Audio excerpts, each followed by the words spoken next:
Bon, je voudrais dire que vous avez vu qu'il y a une dame là, habillée en noir, qui s'appelle Hélène, et qui fait de grands gestes. En fait, elle traduit en langage des signes ce qui s'est dit. Et donc, Monsieur Amiel et moi-même, nous allons vous adresser quelques mots. Et donc, elle va traduire tout ça. On va parler pas trop vite, je crois. Il faut quand même aider un peu. Donc je passe la parole à Michel Amiel. Comment on dit dictateur en langage des signes? Bien. Tout d'abord, accueillir mes collègues ou anciens collègues. Attends, c'est bon.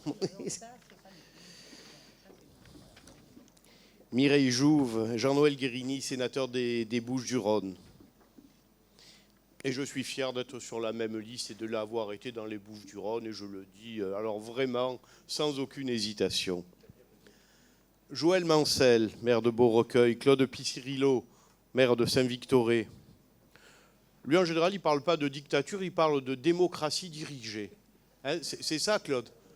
Bon, je sais quand même que tu mènes tes conseils avec une certaine autorité, n'est-ce pas?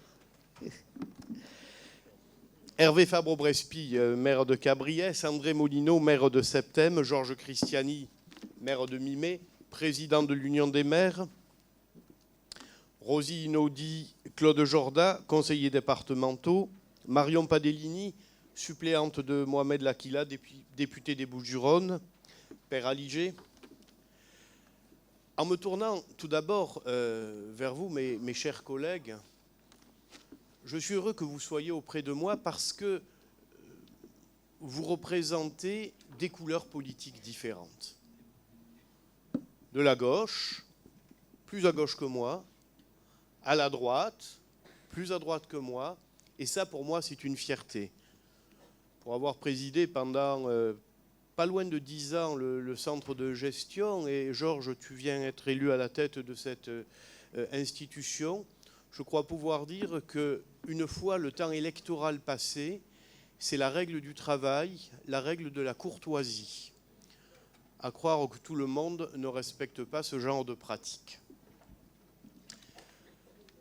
Chers amis, André Gide disait « Choisir, c'est renoncer ». Pour respecter la loi sur le cumul des mandats, j'ai décidé, après plus de 20 ans d'exercice de mes mandats locaux, de me consacrer au mandat de sénateur qui, je ne vous le cache pas, me passionne par les sujets abordés, en particulier dans mes domaines de prédilection, dans la santé publique ou la protection de l'enfance, mais aussi les lois concernant nos territoires et qui concernent directement notre ville dans le contexte métropolitain. Je resterai au conseil municipal, je garderai un œil vigilant et intéressé sur l'affaire de la commune et ne manquerai pas de donner mon avis. Il faut toutefois que je vous le dise très clairement, et c'est mûrement réfléchi, et après quelques hésitations, je vous l'avoue, je ne me représenterai pas en 2020. Il paraît qu'un homme politique ne doit jamais dire cela, mais je crois profondément, en la nécessité d'un renouvellement en démocratie, et à titre personnel, je ne me suis jamais considéré comme un professionnel de la politique. Bien sûr, M. Amaro, on peut changer d'avis. Non, c'est pour éviter que vous le disiez. J'ai eu la chance de mener de front une carrière professionnelle et une carrière politique. 35 ans de médecine, plus de 20 ans de politique. En 2020, sincèrement, il sera pour moi temps d'arrêter. Je n'ai pas l'intention de vous infliger un discours fleuve, un discours bilan, encore moins un discours testament. Sans fausse modestie, je suis fier de mes réussites, de nos réussites, car elles sont le fruit d'un travail collectif. Et le plus beau compliment que l'on puisse me faire, on m'en fait de temps en temps quand même, le plus grand merci que l'on puisse me dire, c'est lorsqu'on affirme le désir de continuer à vivre au Pen Mirabeau ou de vouloir y revenir lorsqu'on s'en est éloigné pour tel ou tel aléa de vie. Car il faut bien l'avouer, le plus difficile au Pen Mirabeau, c'est de se trouver à se loger. Ainsi, quand on sait que 50% de la population est éligible au logement social, j'ai mis en place une politique de mixité urbaine pour faire en sorte que chacun, selon ses moyens, puissent trouver à se loger. Je suis bien conscient que cette question du logement suscite une contradiction en chacun d'entre nous, tiraillés que nous sommes entre la volonté de vouloir continuer à vivre dans les villages qui constituent les Pennes Mirabeau, tout en voulant que nos enfants et petits-enfants puissent aussi y vivre. À ce titre, j'ai tout au long de mon mandat essayé de trouver un point d'équilibre. Cela s'est traduit dans les faits par un contrat de mixité sociale, âprement négocié avec monsieur le préfet et ses services, contrat qui a pris en compte les particularités urbaines et sociologiques de la commune, en maintenant notamment nos poumons verts. Ces poumons verts, je ne peux les évoquer sans émotion, tant l'incendie du 10 août 2016 fut un terrible traumatisme pour la commune.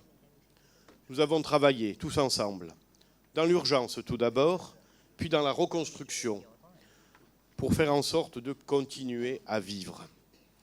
Mais ne nous leurrons pas, il faudra des années pour que les cicatrices s'estompent. Dernier point que je voudrais aborder, ce sont les changements profonds qui affectent la vie politique de notre pays. Dans un contexte où le débat idéologique tend à disparaître, où les leaders politiques suivent les peuples plutôt que de les guider, ouvrant tous les possibles de la démagogie et du populisme, dans ces temps troublés, où l'économie prend le pas sur le politique, et où la révolution numérique privilégie la réponse immédiate plutôt que la réflexion, sans doute assistons-nous à l'émergence d'un monde nouveau qui, peut-être un peu rapidement, pratique le dégagisme en politique. Au moins aurais-je eu le mérite de jouer un rôle de relais entre ces deux mondes, celui d'hier et un monde nouveau, avant que de partir moi-même. Et je le dis sans regret, sans amertume. Ma chère Monique, le moment est venu pour moi de te transmettre le pouvoir. Tu sais bien à quel point il relève plus de devoirs que de droits, et combien, parfois, l'on est seul quand il faut prendre certaines décisions. Je ne te ferai pas l'injure de vanter tes qualités tant elles sont connues de tous. Peut-être faudra-t-il juste te départir de ta courtoisie et de ta délicatesse bien connue quand tu seras attaqué injustement, car tu le seras comme je l'ai été. Je n'avais pas prévu, hein. Je connais ton intelligence, je connais ton sens des responsabilités, je connais ta pondération. Je sais que nous continuerons tous à œuvrer pour le bien-être de la population des Pennes Mirabeau. Je te souhaite du courage, de la détermination, et tu pourras toujours me trouver à tes côtés si tu le souhaites. Voilà ce que je voulais vous dire en quelques mots. J'ai été un maire heureux de servir ma ville pendant plus de 20 ans. Mon département des Bouches-du-Rhône, Jean-Noël, nous eûmes de bons moments. Et enfin, mon pays, la France, à travers le Sénat. Une fois encore, je voulais vous dire merci. Merci à tous mes élus qui m'ont aidé à construire et à réaliser nos programmes. Merci aux fonctionnaires municipaux, de l'État, de la région, du département, mais aussi les opérateurs privés avec qui nous façonnons au mieux notre territoire. Et merci surtout à vous, les Pennois, qui m'avez toujours renouvelé votre confiance. Une fois encore, permettez-moi de finir par une citation du grand poète italien, provençal d'adoption, François Pétrarque. « J'aimerais jouir de ma vieillesse et mourir au port après avoir vécu parmi les tempêtes. Soyons fiers et heureux de vivre aux Pennes Mirabeau, fiers et heureux d'être Français. »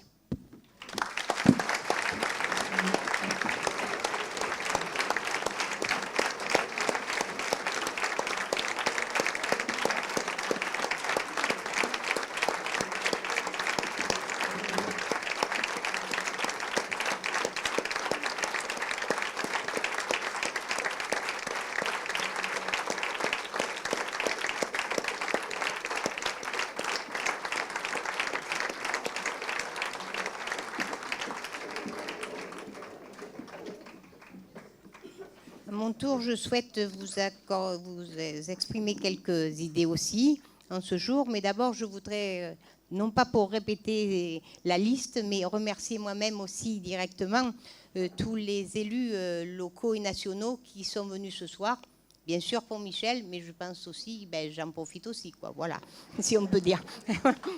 Donc Mireille Jouve, sénateur des Bouches-du-Rhône, Jean-Noël Guérini, sénateur du Bouches-du-Rhône, Joël Mancel, maire de Beaurecueil, Claude Pisserillo, notre voisin, maire de Saint-Victorin, Hervé Fabro-Wespy, maire de Cabriès, ça c'est l'autre voisin, André Molino et Sophie, sa première adjointe. Oui, monsieur, pour Septem. Georges Christiani, bon, bien sûr, maire de Mimé, mais comme on l'a redit, président de l'Union des maires des Bouches-du-Rhône et dorénavant président du centre de gestion des Bouches-du-Rhône. Bon, ça, c'est peut-être pas un cumul des mandats, mais c'est comme ça. Hein. Donc, Rosie Naudy et Claude Jorda, nos conseillers départementaux, et Marion Pédaleni, qui représente, donc, qui est la suppléante de Mohamed Lakila, notre député. Merci Marion. Donc, merci à tous. Et donc, chers amis, chers Pénois, chères Pénoises, avant toute chose, il me tient à cœur de remercier plusieurs personnes. Alors, en premier lieu, Pierre, mon mari. Excusez-moi, mais c'est vrai que c'est la première fois que je fais ça publiquement vis-à-vis de lui. Il en est peut-être étonné aussi. Mais je veux quand même te dire merci, Pierre, pour ton soutien, pour ce que tu es, pour notre famille, pour nos 3 fils, au milieu de tout ça.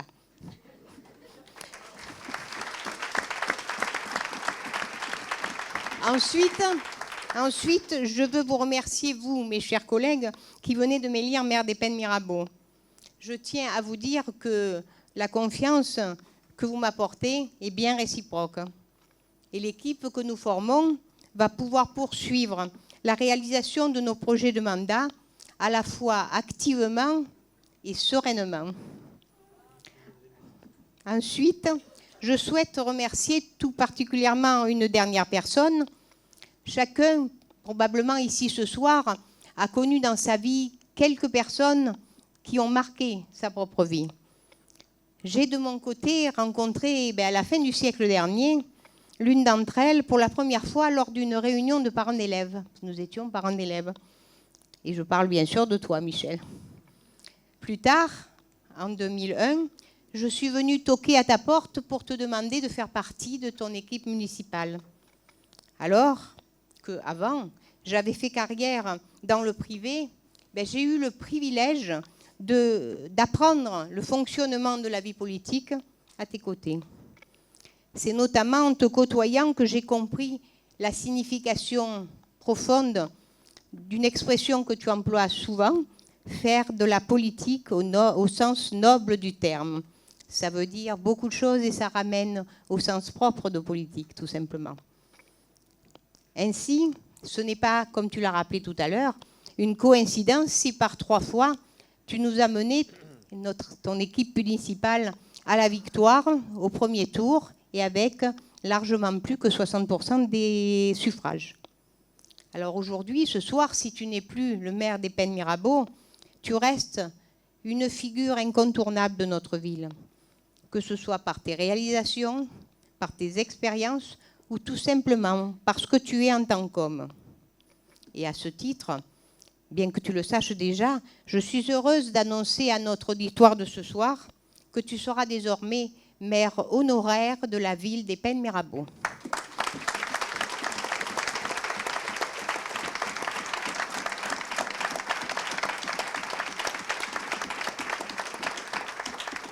Je tiens à présent à m'adresser à l'ensemble des Pénois qui sont représentés largement ici. Je ne vois pas tout le monde, mais je pense que la pièce est pleine et que c'est même encore dehors.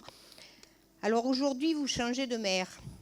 Mais sachez que je m'inscrirai, n'en déplaise à certaines, dans la droite ligne de la politique menée par Michel Amiel, à savoir une politique basée sur la justice sociale, la sécurité et le vivre ensemble. En particulier, j'ai pour objectif de mener à bien mon mandat en faisant le plus souvent possible ce que j'aime le plus faire, c'est-à-dire me rendre sur le terrain, à vos côtés. Quant au personnel municipal et à ses représentants syndicaux, qu'ils soient rassurés. Même si j'ai fait une carrière assez longue dans le privé, j'ai bien intégré ce que représente le service public, ses enjeux et aussi les contraintes tout aussi bien d'ordre technique que politique auxquelles il est soumis. Donc nous pourrons, je pense, bien travailler ensemble. Dans la pratique, je suis consciente qu'il y a un certain nombre de sujets qui préoccupent les Pénois. Et je voulais en toucher 2 mots. Bon, je voulais dire un mot sur la question des logements, qui ne fait que compléter ou aller dans le même sens que ce que tu viens de dire. Parce que je tiens à rassurer les Pénois. La signature du contrat de mixité sociale, que je connais bien, effectivement, pour cause, n'est pas à craindre. Mais contrairement à ce que voudrait faire croire un certain nombre d'oiseaux de mauvais augure. Au contraire, la mise en place de ces logements doivent être accueillis. Cette mise en place doit être accueillie avec moins de crainte et plus de parcimonie. Quand j'entends par parcimonie, plus de modération. De plus, ces logements serviront, à n'en pas douter, à loger nombre de nos enfants lorsqu'ils commencent leur parcours résidentiel, par exemple. Et je mettrai tout en œuvre afin de répartir harmonieusement les habitations, pour qu'il n'y ait pas de différence visible entre tel type d'habitation et tel autre. Comme le disait Michel Amiel, il n'y aura pas de ghetto de pauvres au Pen Mirabeau, ni de ghetto de riches. Et je vous promets, il faut bien faire quelques promesses, je vous promets que je ferai tout pour préserver l'harmonie de notre commune. Pour vous en persuader, même s'il fait nuit, vous les verrez, quand vous sortez de la mairie tout à l'heure, vous regarderez les logements qui sont juste en face. Ça n'a rien de disgracieux et ils se fondent parfaitement dans notre territoire. Voilà un des exemples, celui-là est tout près. Dans un deuxième temps, je voudrais parler d'un sujet qui nous concerne tous, c'est la sécurité. Même si ça représente des contraintes au quotidien, nous continuerons d'appliquer sérieusement les mesures de sécurité requises par le plan Vigipirate. Mais en parallèle, nous ferons tout pour maintenir fêtes, réunions, manifestations, événements, tout ça pour une simple raison, pour ne pas tomber tous ensemble dans un repli sur nous-mêmes qui ne serait pas très productif ni positif. L'objectif est ici de continuer à vivre normalement, tout en mettant en œuvre tous les moyens nécessaires afin d'assurer la sécurité des habitants des Pennes. L'occasion pour moi ici, pour vous dire que nous sommes accompagnés dans cette démarche. Ça ne s'invente pas, le plan Vigipirate, ça s'étudie, hein, et les applications aussi. Et donc, nous sommes accompagnés, et permettez-moi de remercier le capitaine Françoise Chalère, ici présente, qui nous accompagne très bien, parce que ça se passe très bien, et donc merci. Par ailleurs, je voudrais dire aussi, sur ce point, qu'une des mesures qui va être prise sera d'installer progressivement des caméras de vidéosurveillance aux entrées et sorties de nos écoles, puisque ça fait partie du dispositif. Alors, je souhaitais aussi dire quelques mots sur la forêt. C'est vrai que nous avons été, comme tu le rappelais Michel, très traumatisés il y a un peu plus d'1 an, dans la nuit du 10 au 11 août 2016, par les événements qui se sont produits sur notre commune, et des communes voisines aussi, il faut le dire. Si les plaies ne sont pas vraiment pensées, ni dans l'esprit et le cœur des gens, ni sur le terrain, l'objectif aujourd'hui, notre objectif premier, est de mener à bien la requalification du parc des Barnouins pour en faire un lieu de vie et de sérénité qui soit accessible à tous. Alors, la démarche est bien engagée, n'est-ce pas, Robert? Enfin, je souhaite aussi avoir quelques mots sur un projet qui me tient, mais qui nous tient à cœur, celui de Victor Hugo. Au travers de ce projet de grande envergure, l'objectif affiché est de moderniser et de transformer ce quartier vieillissant de la Gavotte, qui est situé aux portes de Marseille, et d'en faire un lieu de vie profondément pénois. Juste une petite remarque, c'est pas pour vous raconter ma journée avant d'être venue ici, mais ce matin, Martine Vassal, présidente du département, a réuni l'ensemble des maires du département. Et donc, je voudrais juste indiquer qu'elle nous a informés, ceux qui ont commencé à se douter, que les préfets étaient missionnés pour travailler à un nouveau schéma territorial. Donc, métropole, département, métropole. On en reparlera en temps utile. Voilà. Un dernier mot, avant de vous libérer. S'il est désormais de bon ton de m'appeler Madame le maire, bon, sachez que sous cette bannière, je resterai la Monique Slissa que vous connaissez tous. Et sachez aussi que la seule et unique motivation qui dictera ma conduite en tant que maire des Pennes Mirabeau sera le bien-être des Pénois. Je vous remercie de votre attention. Et puis, on peut peut-être boire un peu.